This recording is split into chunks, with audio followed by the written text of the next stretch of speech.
कि पंडवा शरीफ में जो जो गाछ था, गाछ की कटहल का गाछ है ना, मुरसली का गाछ, ठीक है, खिरनी का गाछ, ये सब यूपी में नहीं मिलता था। तो हजरत मखदूम अशरफ जहांगीर सिमनानी को अपने पीरो मुर्शिद से कैसी भालोबासा थी कि उन्होंने जहां कयाम किया उसके आसपास वो सारे गाछ लगवा दिए जो पीर मुर्शिद की खानकाह में लगे हुए थे। खुदा गुजरा क्यों? ताकि उनका मन लगे, ये समझे कि मैं मुर्शिद की खानकाह में हूं। अपने जीवन में ही आपने अपना रोजा बनवा लिया, अपनी कब्र अपने जीवन में खुदवा लिया, आपका मजार टीले के ऊपर किनारे किनारे तालाब खुदवा लिया, ताकि पीर साहब अलाउल हक पंडवी के दरबार में तालाब है ना, तो उसकी झलक यहां भी दिखाई दे। तो नीर शरीफ बनवा दिया।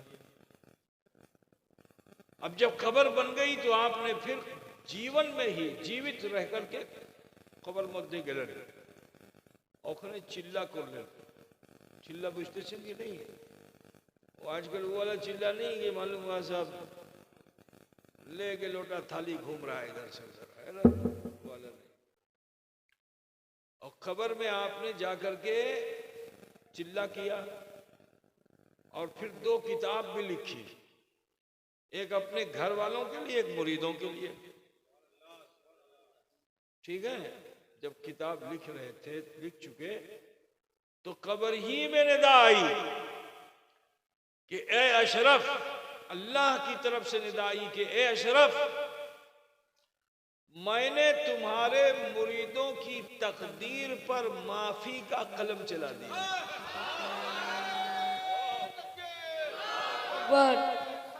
या रसूल अल्लाह, यानी जो तुमसे मुरीद हो जाएगा उसको मैं माफी ही कर दूंगा। उधर तो बुझते चलना। कब्र से बाहर निकले 10 मुहर्रम को, और फिर वो जो एहतियात थी कि कोई 5 साल रोकते, 10 साल रोकते, 20 साल रोकते, तब मुरीद करते, वो एहतियात शेष, वो एहतियात शेष ऐलान कर दिया कि अब जिसको भी सिलसिले अशरफिया का फैज लेना है तो फकीर अब चंद दिन दुनिया में है, अब जो चाहे वो मुझसे मुरीद हो जाए। ये जो ऐलान आपने फरमाया, तो जानते हो 10 मुहर्रम से 28 मुहर्रम कितना दिन हुआ? 18 दिन ना। 18 दिन में 1.5 लाख लोग दूर दूर का सफर करके आए और हजरत अशरफ जहांगीर सिमनानी के दामन से वाबस्ता हुआ। सुभान अल्लाह। क्योंकि मखदूम अशरफ ने फरमा दिया कि अल्लाह ने मुझे निदा दी कि जो तुम्हारे सिलसिले में तुम्हारे दामन से वाबस्ता हो गया, अमी उनाके माफ करिए दिलम। अल्लाह, तुम्हारी भाषा में समझ लो, है ना। तो अल्लाह ने वादा कर लिया, तो आपने आम कर दिया, ताकि ज्यादा से ज्यादा मखलूक खुदा जो है मेरे दामन से वाबस्ता हो जाए और उसकी खोती अल्लाह माफ कर दे। पता है, बुझते चलना। तो ये नसीब वाले आप। सिलसिले अशरफिया में सिलसिले कादरिया है। गौसे पाक ने अपने मुरीदों के लिए इसी तरह का वादा ले लिया। सिलसिले चिश्ती, सिलसिले अशरफिया में सिलसिले नक्शबंदिया है। हजरत बहाउद्दीन नक्शबंद ने भी इसी तरह का वादा ले लिया, ठीक है। सिलसिले अशरफिया में सिलसिले चिश्तिया है। हजरत ख्वाजगा ने भी इसी तरह का वादा ले लिया। बाबा फरीद गंजे शकर ने भी इसी तरह का वादा ले लिया। निजामुद्दीन औलिया ने भी इसी तरह का वादा ले लिया। तो ऐ अजीजो, ऐ अशरफियों, नाज करो कि इन अल्लाह वालों ने जब तुमने दामन थाम लिया तो वो तुम्हारे लिए मग़फ़िरत का सहारा बन गया। सुभान अल्लाह। तो लिहाजा हमको मत देखो अमी जघन्नो नघन्नो, लेकिन जिनर दामन अमी थामलम जिन्हें अल्लर बोली, और छोटो मोटो नहीं, विराट बोली, है ना। कहना ये है कि क्या नाम है इसका, तेतुल पोखर क्या, अच्छा पिछला पोखर, हाँ। तो पिछला पोखर के मुसलमानों, तुम बहुत पहले बहुत अगले थे। तुम्हारे बाप दादा हमारे बाप दादा को कंधे पे उठा के लाए, ठीक है, खाट पे बैठाल के लाए, यहाँ पालकी पे बैठाल के लाए, बैलगाड़ी पे बैठाल के लाए तुम्हारे बाप दादा। आज मैं भी आ गया हूं आपके बीच, तो लिहाजा मेरा दिल भी यही चाहता है कि जब आपके बाप दादा इस सिलसिले से वाबस्ता थे तो आप भी अब देर मत कीजिए। मैं बहुत हल्का हूं, बिल्कुल समझ लो तूलार मुतन, ठीक है, रूई समझते हो ना, बामी तूलार मुतन आशी, लेकिन धागा बन के उस रस्सी से लग गया हूं जो अल्लाह की रस्सी है। तो लिहाजा आप सबसे कहना है कि आप भी उसी से लग जाइए, इंशाअल्लाह दुनिया भी अच्छी होगी, आखिरत भी बेहतर होगी। मगर खाली फॉर्मेलिटी के लिए मुरीद मत होना। जब मुरीद हो जाओ तो फिर अब तबीयत को छोड़ो और शरीयत को अब अख्तियार कर लो, ठीक है ना। तो लिहाजा जैसे मैं पढ़ूं आप सब भी पढ़िएगा, बहन बेटियां भी वैसे पढ़ेंगी। बायां हाथ नीचे रखो, दाहिना हाथ ऊपर रखो, और जे मुतन अमी पढ़ी शेटे मुतन सवाए पढ़िए लो। इंशाअल्लाह ताला आप सब अशरफी हो जाएंगे, आप मखदूम अशरफ का फैज़ आप सब पे जारी हो जाएगा, गौस ख्वाजा का फैज़ आप सब पे जारी हो जाएगा।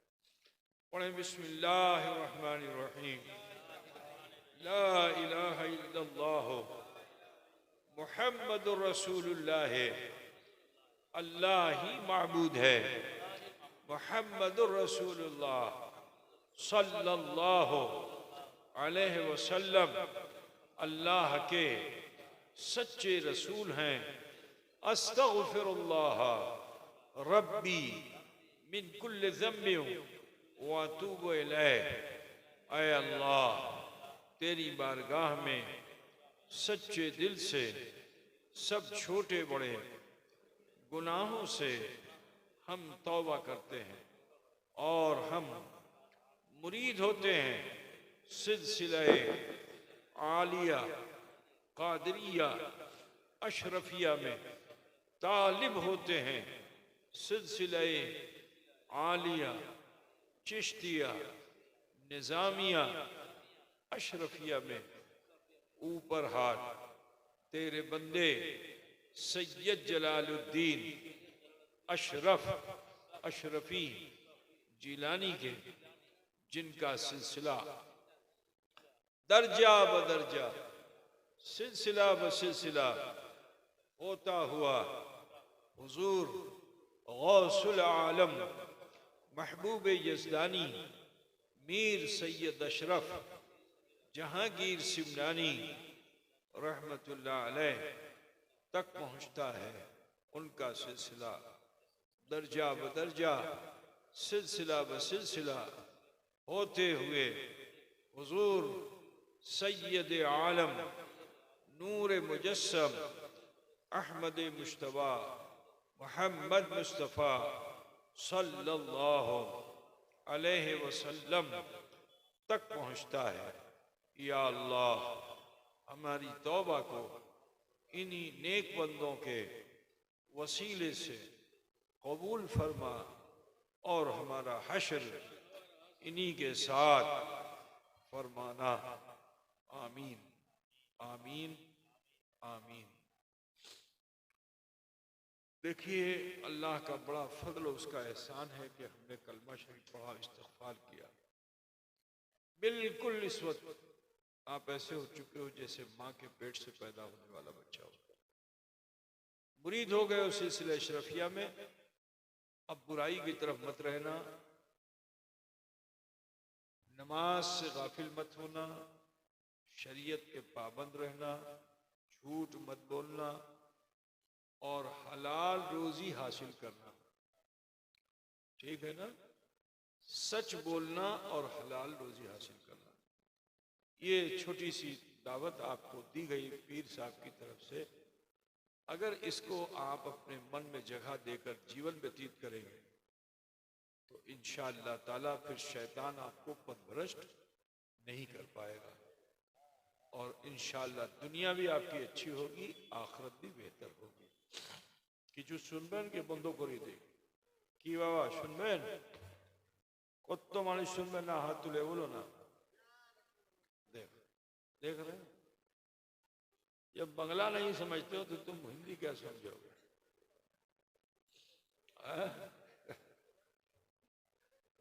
आदत पड़ी हुई है ना, इतना हाथ उठवाया गया है तुम लोगों से, जो पार्टी आती है वही हाथ उठवाती है। आप लोग खटाखट उठा देते हो तो फिर उसी आदत में यहां भी उठा देते हो, ऐसे हो चाहे नो हो, है ना।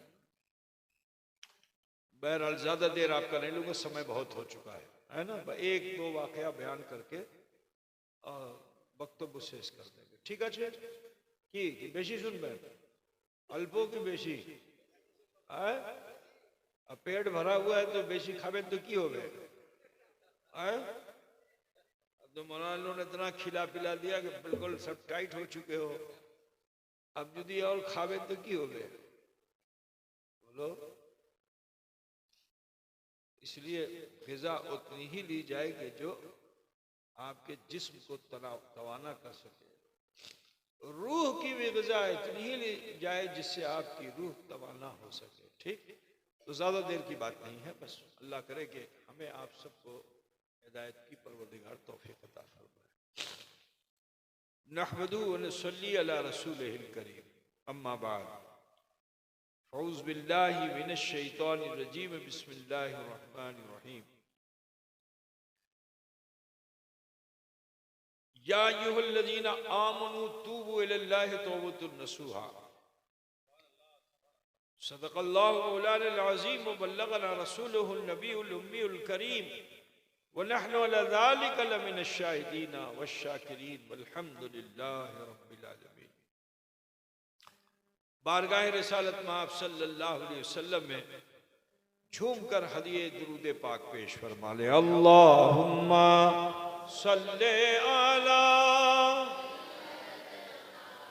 मौलाना मुहम्मद व अला आले सय्यदना मौलाना मुहम्मद हबीबना शफीअना सय्यदना मौलाना मुहम्मद वाला वाला सय्यदना मौलाना मुहम्मद। हज़रात गिरामी, ये तौबा एक ऐसा अमल है कि इसको हर बशर के लिए लाजमी है। नबी तो गुनाह से मासूम होते हैं, लेकिन कुरान में जा बजा आपको नबियों के जरिए से अल्लाह की बारगाह में तौबा करने का जिक्र आपको मिलेगा, है ना।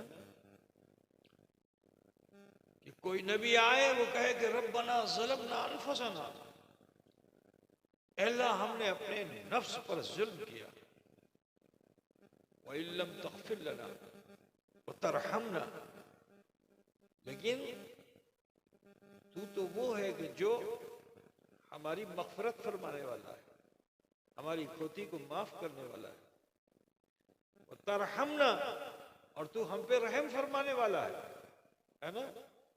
लनकुनन्ना मिनल खासिरीन, हम घाटे वाले नहीं हैं।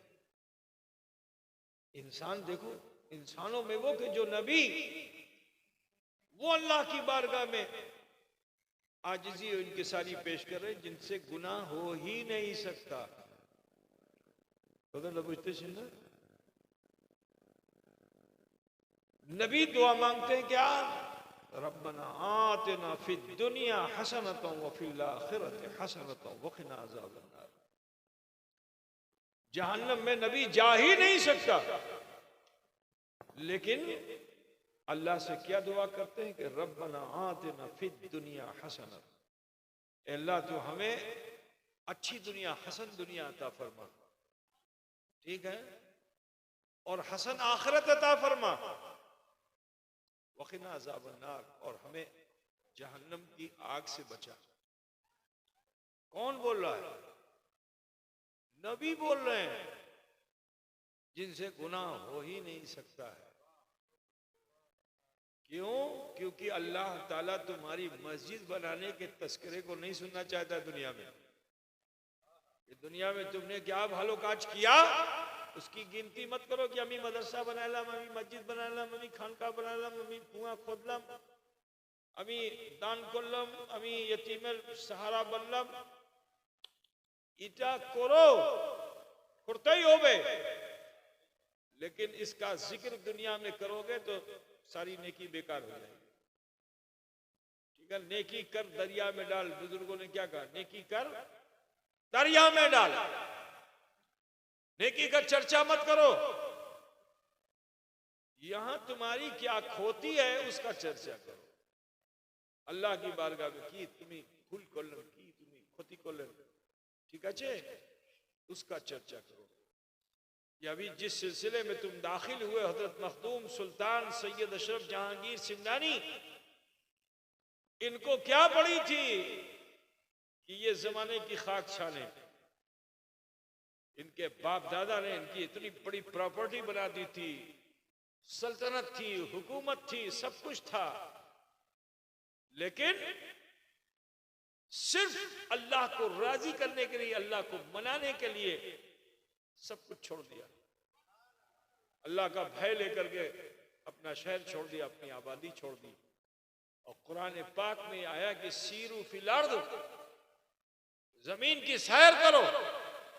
हजरत अशरफ जहांगीर सिमनानी ने चप्पे चप्पे पर जा जा के खुदा को मनाने की कोशिश की। कभी गर्म इलाके में तो कभी ठंडे इलाके में, कभी बरसात के इलाके में, कभी मरुभूमि में, कभी समंदर में अल्लाह को मनाने की कोशिश की। सीरू फिल अर्द, जमीन की सैर की।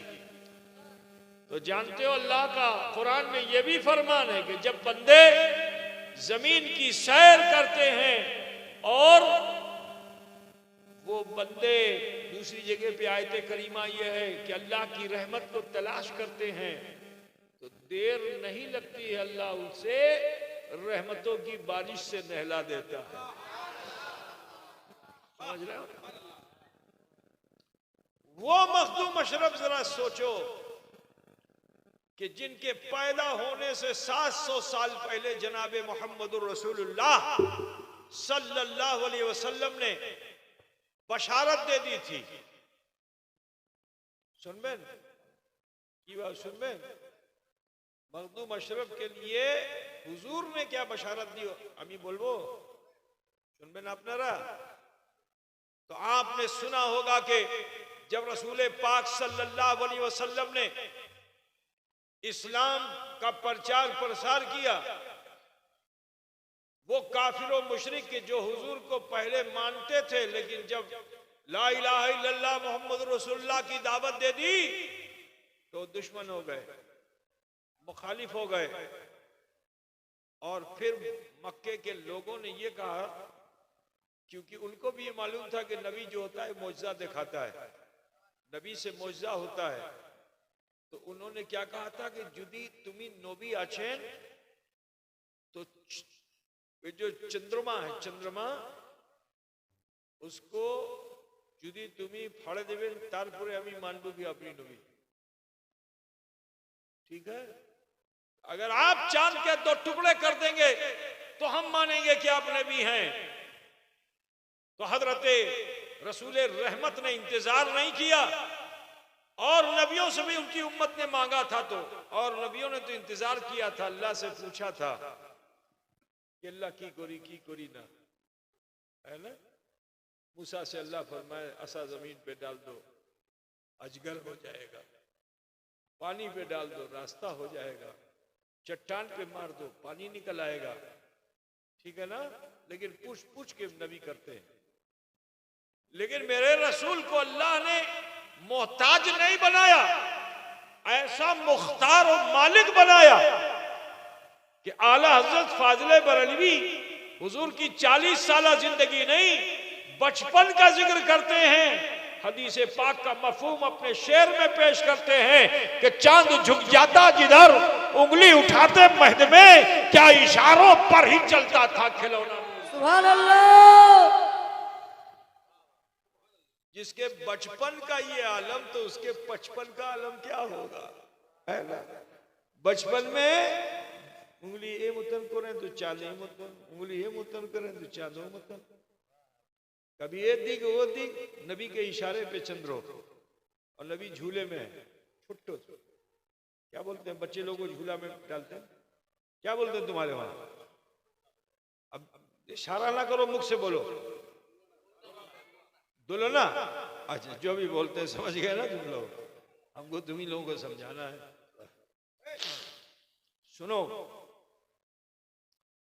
अब जब अल्लाह के रसूल से कहा जुदी चंद्रो फाड़वे तारपुर मानबोगे अपनी नबी, तो मेरे नबी ने एक मर्तबा भी इंतजार नहीं किया कि अल्लाह का हुक्म आए तारपुरे, वही आए तारपुरे, जिब्रील आए तारपुरे, नहीं। मेरे रसूल ने बस उंगली का इशारा किया तो हदीस पाक में आया, ये हदीस पाक ही में नहीं, कुरान पाक में भी आया ये है कि इक़्तरबती साअतु वंशक़्क़ल क़मर, वो घड़ी आ गई जब मुस्तफा ने इशारा किया तो चांद दो टुकड़े। सुभान अल्लाह, सुभान अल्लाह, अल्लाहु अकबर, या रसूल अल्लाह जिंदाबाद। तो ये चांद सिर्फ मक्के के वासियों ने नहीं देखा था। हिंदुस्तान में एक राजा रहता था, राजा, मध्य प्रदेश का नाम सुना है आप लोगों ने? अभी जहां रोना गाना लगा हुआ है, सुना है ना, है ना? अभी तो सुना होगा, बहुत ज्यादा सुना होगा अभी। तो एमपी में, मध्य प्रदेश में रतलाम एक इलाका है, एक जिला है, उसका नाम है रतलाम। उज्जैन, इंदौर, ये सब नाम सुना है? नाम सुना है ना?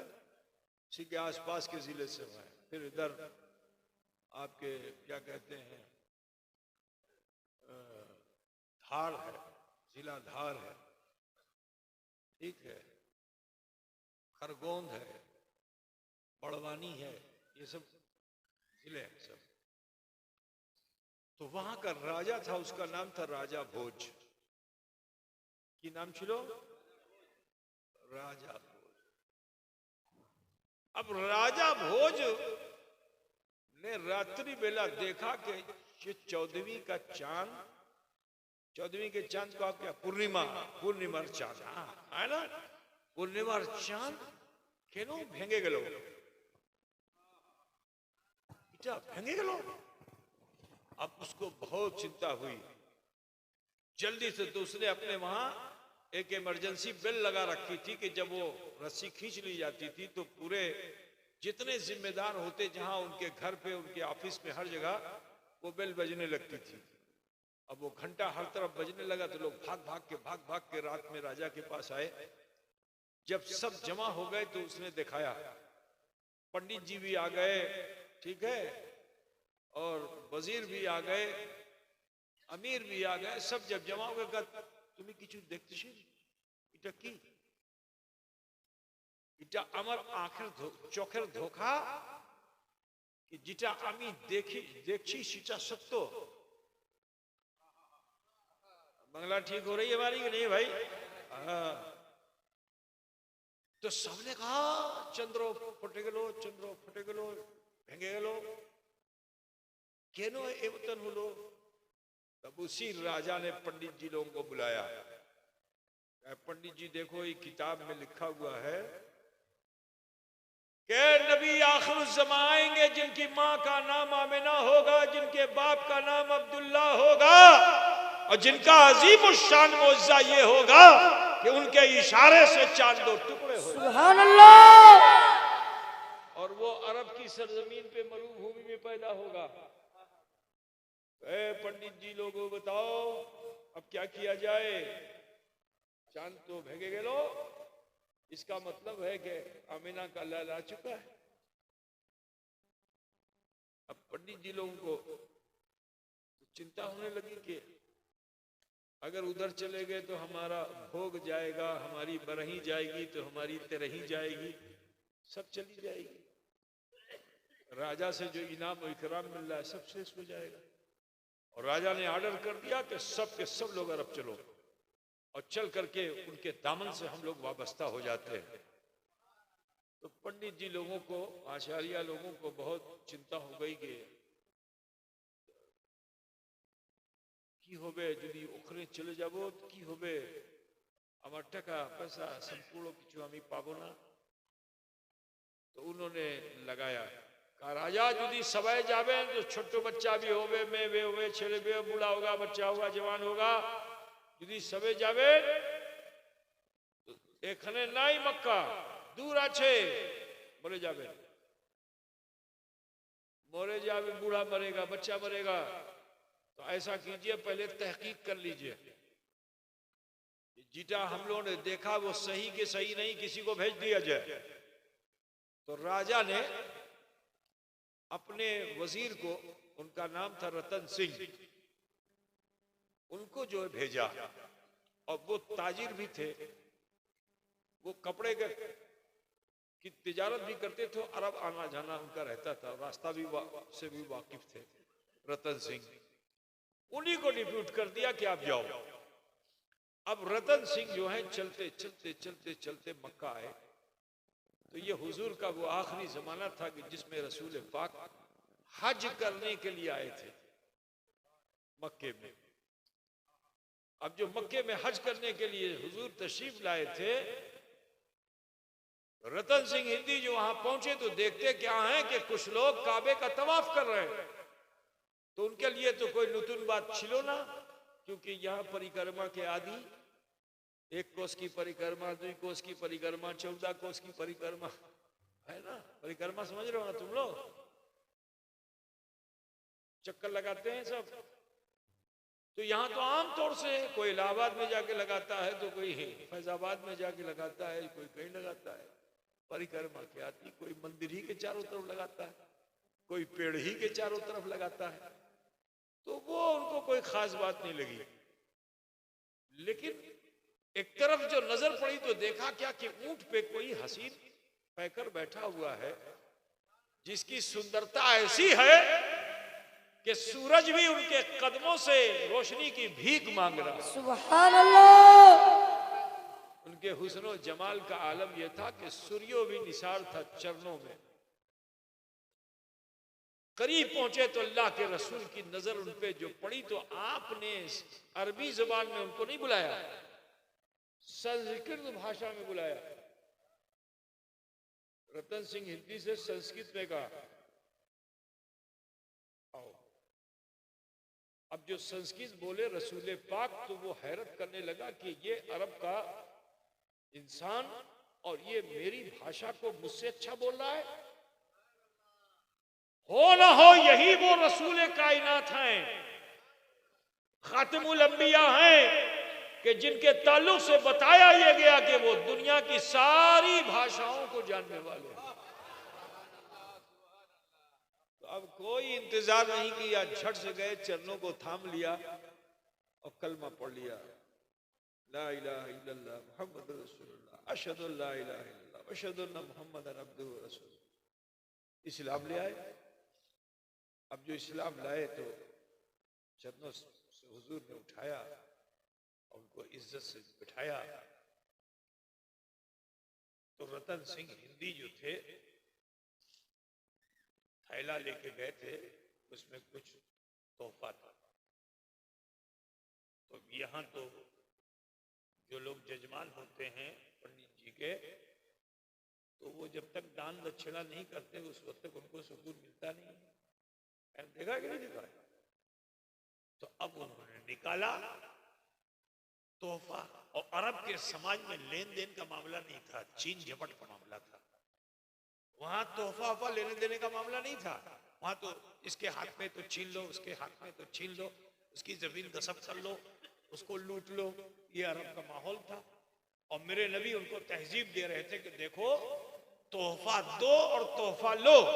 हुजूर अरब वालों को क्या तहजीब दे रहे थे कि तोहफा दो और तोहफा लो, भालोबासा बढ़ जाएगी।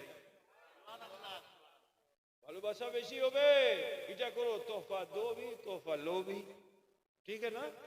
कोई तुम्हें तोहफा दे तो ले लो, तुम भी उसे तोहफा दो तो वो ले ले, इसमें भालोबासा होगी, मोहब्बत होगी। ये नबी तालीम दे रहे थे। अब रतन सिंह हिंदी को तो मालूम नहीं कि हुजूर क्या तालीम दे रहे। यहां तो हिंदुस्तान की तहजीब ये है, दान करना, दक्षिणा करना।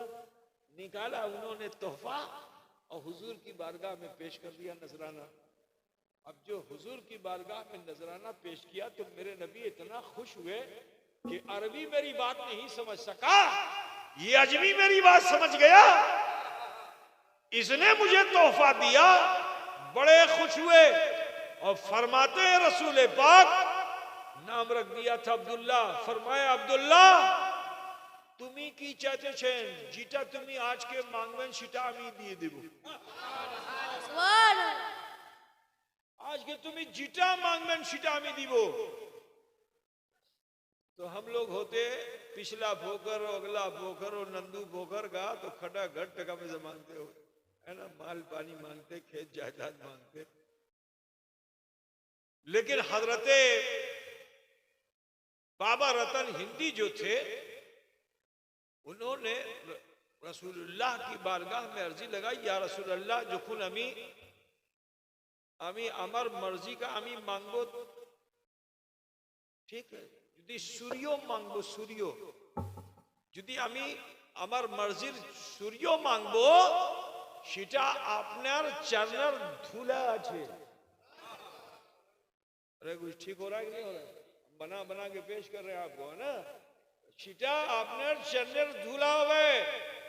আর যদি আপনি আপনার চরণের ধুলা আমাকে দিবেন, সেটা সূর্যের মতন হবে,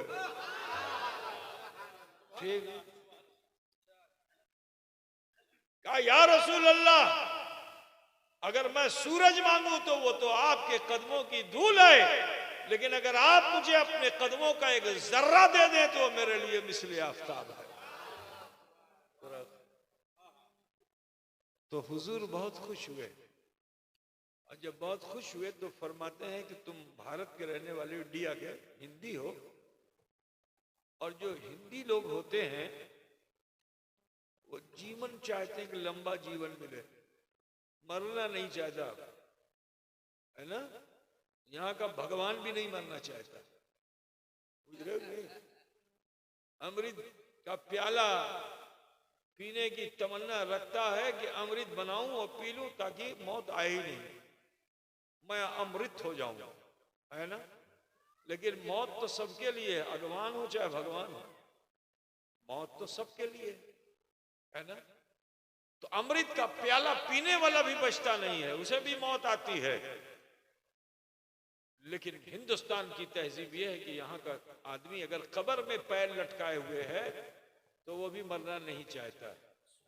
अभी यही मैं पिछला पोखर के किसी आदमी से पूछ लूं, बूढ़े से, कि तुम्ही मरबेन, मरे जाओ, ना फिर साहिब मतलब बोलें ना, আমার পোতা আছে, আমার নাতি আছে, বিয়া বিয়ে করবো তারপরে মরবো, है ना। बोलेगा कि नहीं बोलेगा? नाती पोता का बिया करबो तारपरे मरबो, ए मतन बोले न पीर साहब। हिंदुस्तान का इंसान जीवन चाहता है, मरना नहीं चाहता, मौत से बहुत डरता है। इंडियन भारतीय मौत से बहुत डरता है, बहुत खौफजदा है। तो हजरत रसूल रहमत ने फरमाया कि तुम हिंदुस्तानी हो, लंबी उम्र चाहते हो ना, तो जाओ, मैंने तुम्हें जिंदगी बख्श दी। सुभान अल्लाह। क्या कहा? मैंने तुम्हें लंबी जिंदगी बख्श दी। सुनो, मेरी औलाद तुमसे मिलेगी, उसका नाम अशरफ होगा, और जब वो मिले तो ये मेरी पगड़ी है, मेरा जुब्बा है, इसको अमानत के तौर पर रख लो, जब मेरी औलाद अशरफ तुमसे मिले तो तुम उसे दे देना। যখন পর্যন্ত তুমি এটা দেবেন তারপরে তুমি মরবে। और तो आनी है। अब बाबा रतन हिंदी ने वो तोहफा ले लिया, अपनी गठरी में रखा और फिर हुजूर के हुक्म से मक्के से फिर वापस इंडिया। अब जो हिंदुस्तान आए थे इतने दिनों में इधर राजा भोज की हुकूमत सब खत्म हो चुकी थी, राजा भोज मर चुका था। लोग खुद मुख्तार रियासतें बना बना के अलग अलग जगहों पे उन्होंने जमींदारी अपनी कायम कर ली थी। वो मुल्क जो था टूट गया था। हजरत बाबा रतन हिंदी ने सोचा कि राजा भोज तो रहे नहीं तो क्या करना चाहिए। कहा बस कुछ नहीं, इस्लाम की दावत देनी चाहिए। तो आपने इस्लाम की दावत देना शुरू कर दिया। बहुत से लोग मुसलमान हुए, हत्ता कि आपकी उम्र बढ़ती चली गई, यहां तक कि हजरत अशरफ जहांगीर सिमनान से सफर करते करते सीरू फिलर सफर करते करते करते हिंदुस्तान के एक ऐसे शहर में पहुंचे जिसका नाम है भटिंडा। क्या नाम है?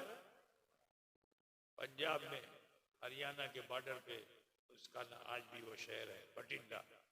अब वहां पहुंचे तो देखते क्या है कि कुछ लोग बिल्कुल मुसलमान सूरत, शक्ल सूरत से मुसलमान, दाढ़ी भी है, चेहरे पे रौनक भी है। तो मखदूम अशरफ को बड़ी खुशी हुई कि बहुत दिन के बाद मुसलमान मिले हैं, इस्लामी भाई लोग मिले हैं। तो आप बहुत तेज तेज वहां गए, जाके सलाम अलैकुम जवाब मिल गया, वालेकुम सलाम। माशाल्लाह आप लोग मुसलमान हैं। तो उन लोगों ने कहा हम सिर्फ मुसलमान नहीं, हम ताबई हैं। तो मुसलमानों में कैटेगरी है, फर्स्ट कैटेगरी सहाबी की, सेकंड कैटेगरी ताबई की, थर्ड कैटेगरी तबे ताबई की, अब उसके बाद नीचे और, ठीक है ना। तो जिसने सहाबी को देखा वो ताबई है। तो उन्होंने कहा कि अमीर ताबई अच्छे। तो हजरत अशरफ जहांगीर सिमनानी को बहुत हैरत हुई कि इस जमाने में कैसे ताबई, ये जमाना तो ताबइयों का नहीं है। तब उन्होंने कहा कि हम इसलिए ताबई हैं कि रोजाना हम ईमान की हालत से सहाबी रसूल का दीदार करते हैं। कोथा अच्छे।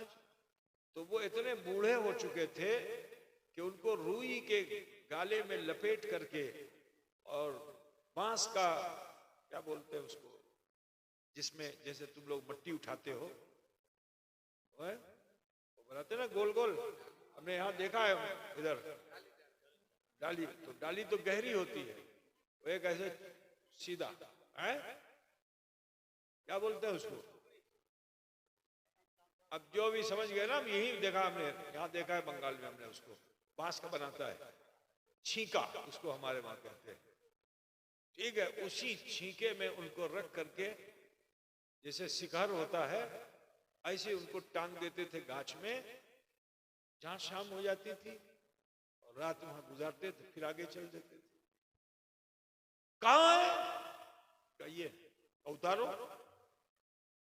तो इतने बूढ़े हो चुके थे, ना आंख थी, ना कान था, ना सुनने की सलाहियत, ना बोलने की सलाहियत। लेकिन जब मखदूम अशरफ ने उनका चेहरा देखा तो फरमाते हैं सलाम अलैका या बाबा रतन।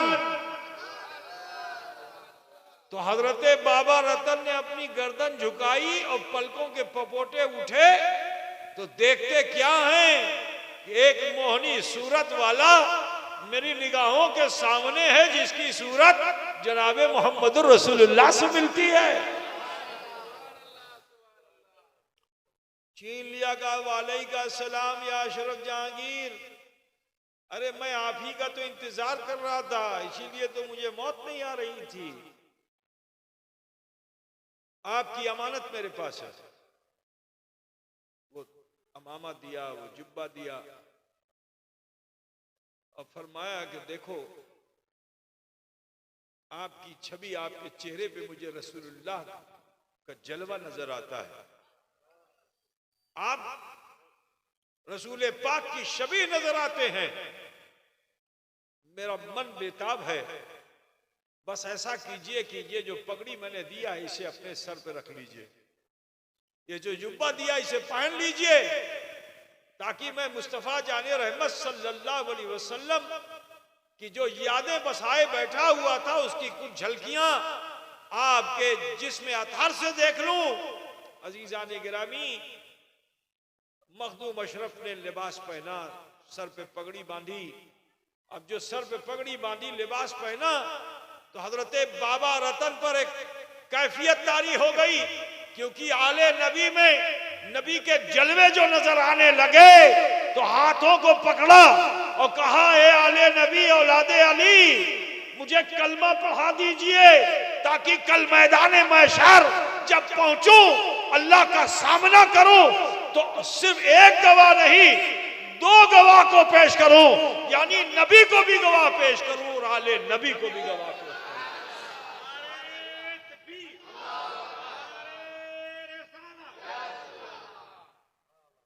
तो सोचो कि वो अशरफ हैं कि जिनका मुकाम ऐसा, उन्हें भी इस्तिग़फ़ार की जरूरत है, उन्हें भी तौबा की जरूरत है।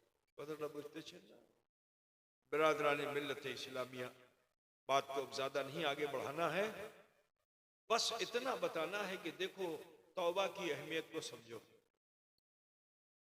और लौटो अपने परवरदिगार की तरफ।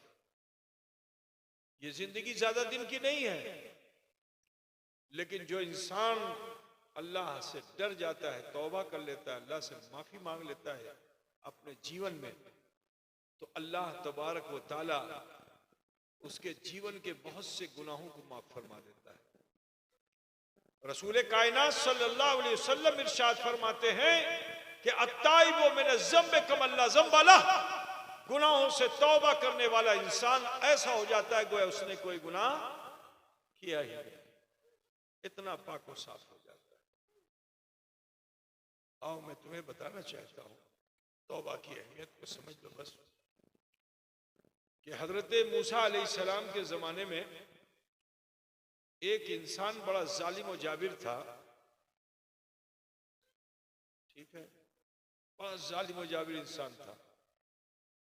मूसा अलैहिस्सलाम ने उसको दावत दे दी कि भाई देख ये जुल्म और जोर छोड़ और तौबा कर ले। उसने बात नहीं मानी और अपने अमल में लग गया, लेकिन जब रात में पहुंचा तो सोया तो और दंगो हो गया, हाथ पैर सब बेकार हो गया। तब उस समय भयभीत हुआ, डरा कि जुदी अमी मरे जातम तो की होतो, जुदी अमी मरे जातम तो की होतो, अभी किचु भालो काज करलम ना। तब उस समय मन ने कहा कि इंसान तौबा कर ले। अब वो तौबा के इरादे से जो थोड़ा सा उसने नियत किया, तो फिर मन में ख्याल आया कि के मतन अभी तौबा करबो, अल्लाहर काछे के मतन अभी जाबो, के मतन मुंह देखाबो, আমি কিছু ভালো কাজ করলাম না, আল্লাহ के मतन আমার ক্ষতি বেশি বেশি ক্ষতি माफ করবে।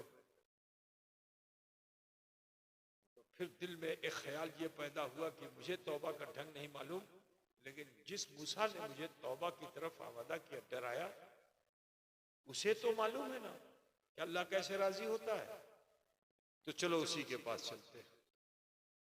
अजीजान गिरामी, वो इंसान जैसे ही ये सोचता है, अल्लाह ताला ने उसके जिस्म में ताकत दे दी, हरकत करने लगा, बदन उठा और मूसा की तरफ चलने लगा। रास्ते में एक ठोकर लगी, जमीन पे गिरा, मर गया। जब मर गया तो नेकी बदी के फरिश्ते दोनों उतरे और बदी का फरिश्ता उसकी रूह को लेकर जाने लगा। तो नेकी के फरिश्ते ने रोका, थामो, आमी नहीं जाबू। अब दोनों फरिश्तों में चिरा होने लगी। हम लोग की तरह वो झगड़ा नहीं करते फरिश्ते। अब जो चिरा होने लगी तो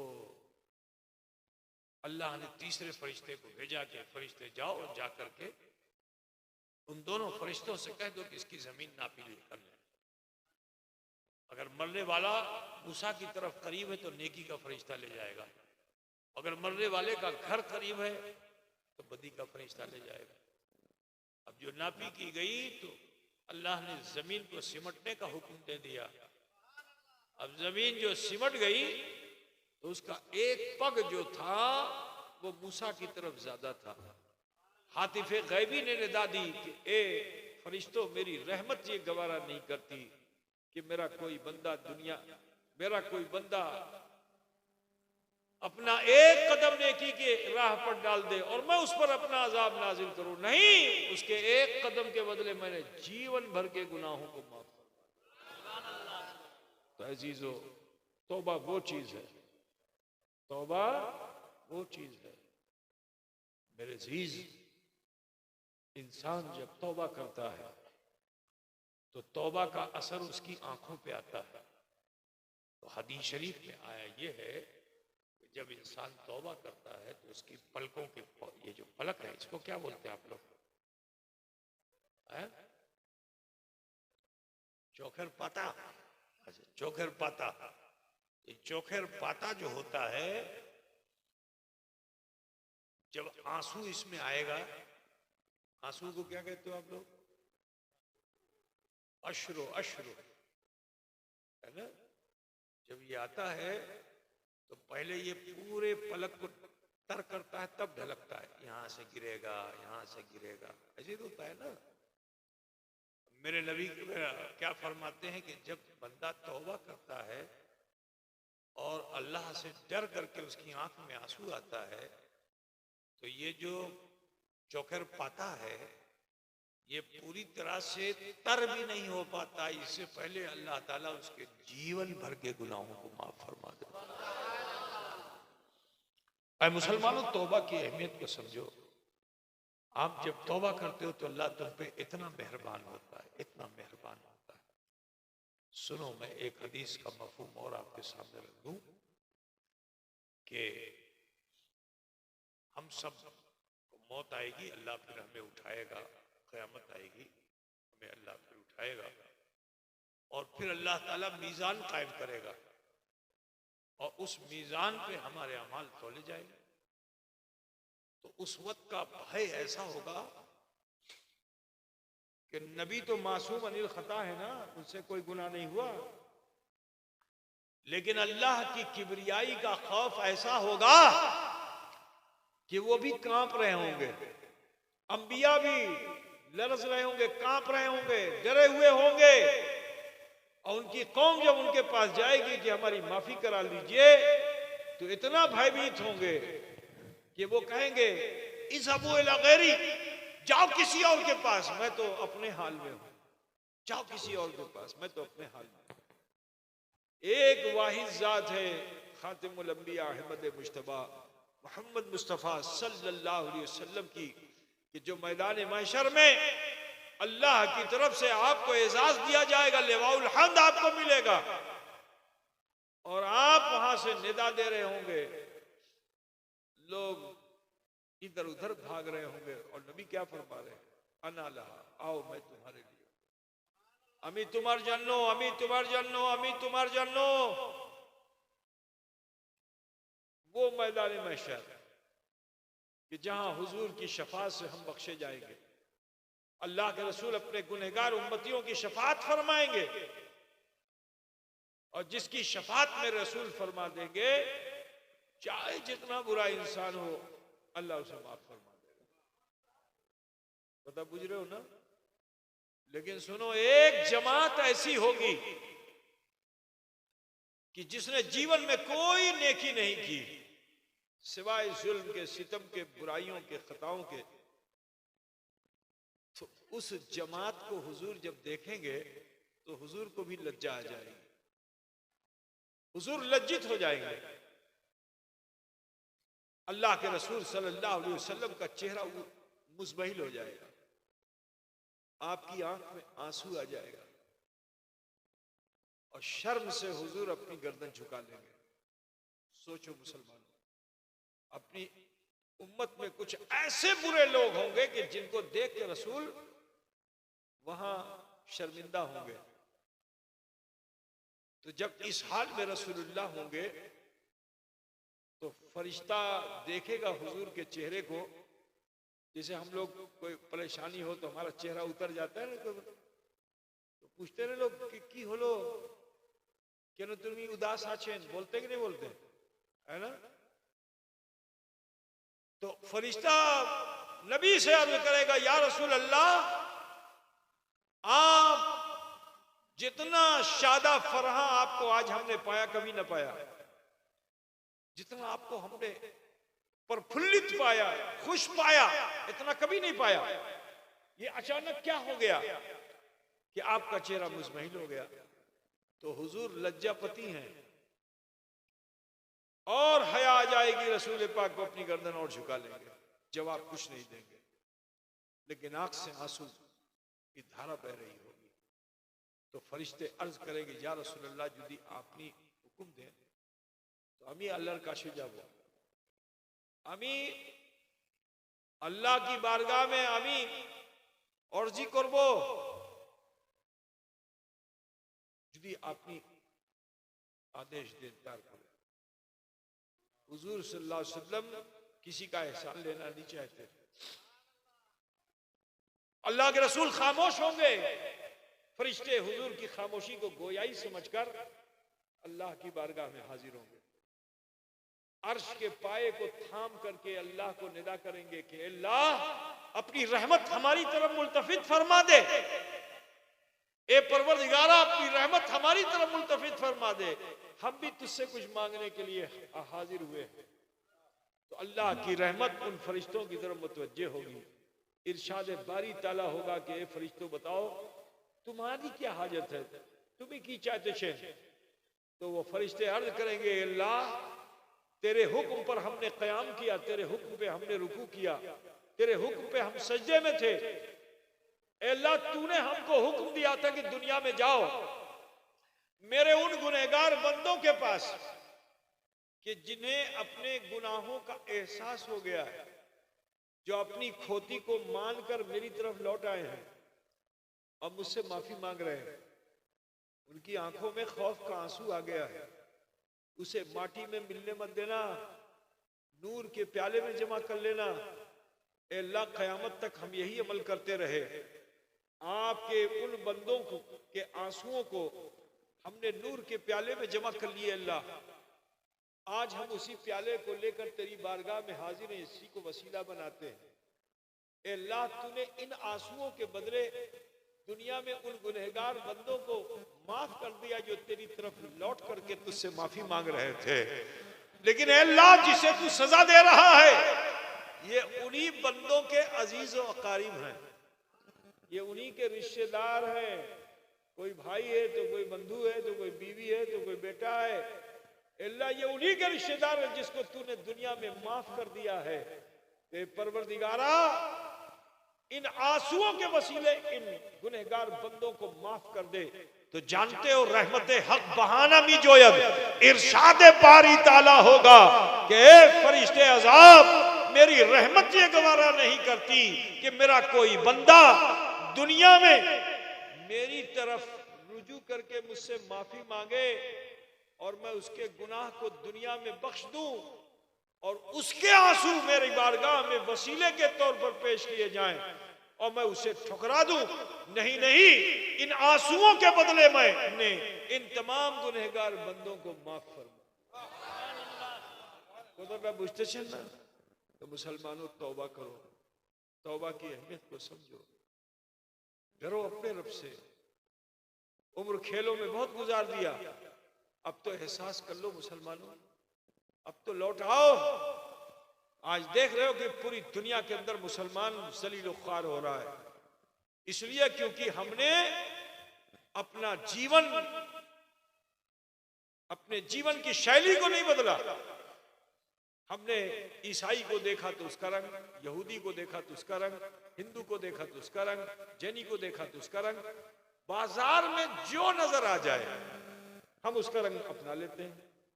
अब मिसाल के तौर पर आजकल मैंने देखा है बंगाल में, जिसके लिए बिल्कुल शरीयत में मना है, नौजवान बच्चे बड़े बड़े बाल रखते हैं, ये हिस्सा पूरा कटवा देते हैं, है ना, पूरा गोल, मालूम होता है कटोरा रख के काट दिया गया है ना।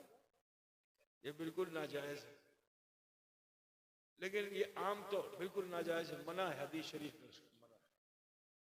पता बुझ रहे हो ना? लेकिन कोई मानता है? नहीं मानता है।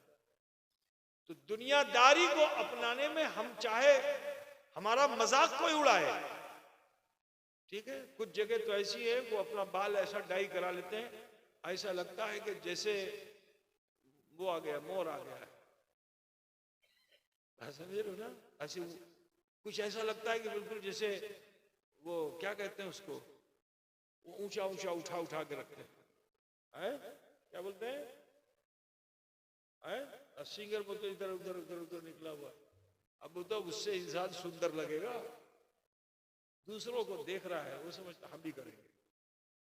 शैतान सूरत बनाने वाले, अल्लाह ने तुम्हारी छवि कितनी अच्छी बनाई, तुम्हारी सूरत कितनी अच्छी बनाई, और तुम अपनी सूरत को बिगाड़ लो। ऐ मुसलमानों लौटो, ये जीवन ज्यादा दिन का नहीं है। ये मत सोचो कि मैं जवान हूं बूढ़ा भी हो जाऊंगा। जो सांस अंदर चली गई उसको बाहर आने की उम्मीद मत रखो। अल्लाह की तरफ लौटो, रुजू कर लो, तौबा कर लो, माफी मांग लो और शरीयत के मुताबिक जीना पसंद कर लो। खौफ खुदा रखो। अब ना सुधरोगे तो कब सुधरोगे?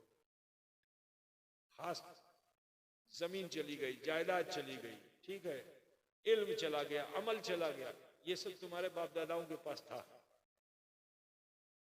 बोलो पिछला पोखर के मुसलमानों, तुम अपने पुराने कागज को उठाओ तो बताओ तुम्हारे पास कितनी जमीनें रही होंगी?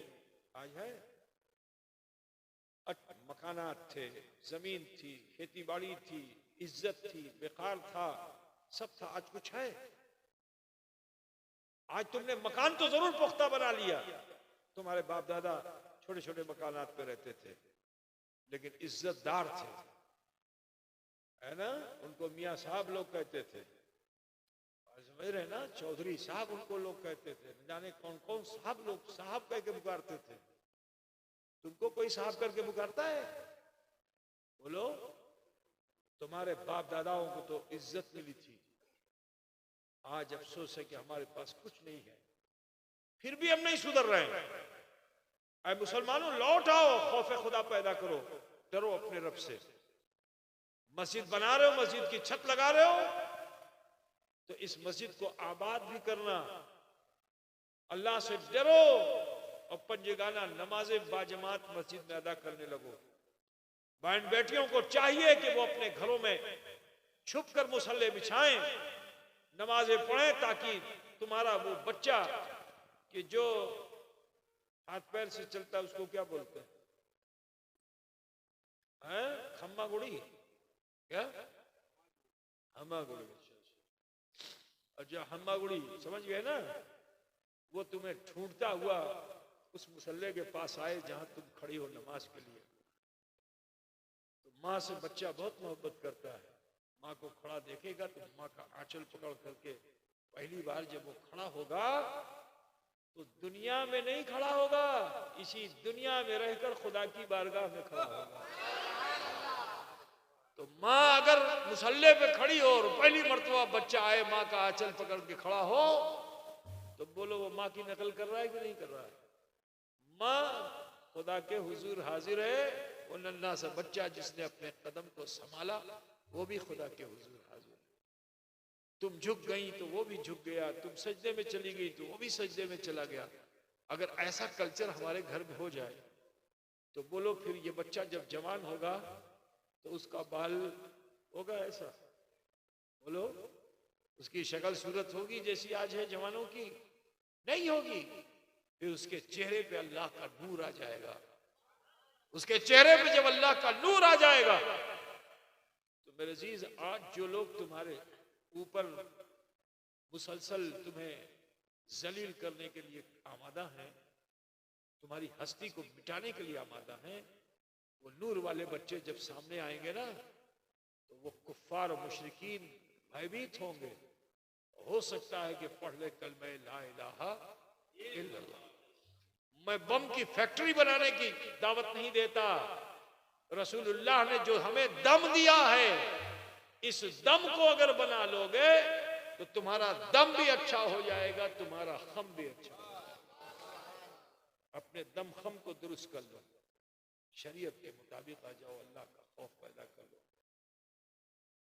लिहाजा आप सबसे कहना है कि आओ तौबा फिर से कर लो और सच्चे मन से तौबा कर लो। जो तरीका मैं बताता हूं उसको जीवन भर करते रहो, अल्लाह कामयाब कर देगा। तो नमाज़ मोहतरम बशो, जैसे नमाज में बैठते हो सवाए मैं चले सवाए, और थोड़ी देर के लिए अपने हाथ को पुरुष नाभि पे रखें जैसे नमाज में रखते हैं, और माएँ बहनें बेटियां सीने पे रखें जैसे नमाज में रखती हैं। आज हमने अपना एहसास करना भुला दिया है, हम अपने बारे में सोचते ही नहीं। आज किसी से पूछो कि ईद आ रही, कपड़ा बनवा रहे, कहाँ जा रहे हो? कह रहे छेले पेले के लिए कपड़ा बनवाने जा रहे हैं। ठीक है, कहा भाई तुम भी तो बना। अरे हमारा क्या है, जो पहन लेंगे हो जाएगा। ऐसा मिजाज है ना, तो हम अपने बच्चों का ख्याल, बीवी का ख्याल, समाज का ख्याल करते, अपना ख्याल नहीं करते। ये सबसे बड़ी कमी है हमारी। सबसे पहले अपना ख्याल करना चाहिए। तुम अपना ख्याल नहीं करोगे, अपने बच्चों का ख्याल करोगे, बेकार है। पहले अपना ख्याल करो, ठीक है ना। हवाई जहाज में जाओगे तो वहां पे जो एयर होस्टेस समझाती हैं कि अगर कभी हवाई जहाज जो है तो पानी पे उसको उतरना पड़े, इमरजेंसी आ जाए, तो अपने बच्चे को पहले मत पहनाओ, पहले वो लाइफ जैकेट खुद पहन लो।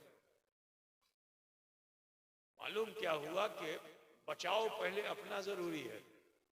अपना बचाओ किया नहीं, अब बच्चे को बचा रहे हैं। क्या होगा? ना बच्चा बचेगा ना तुम बचोगे।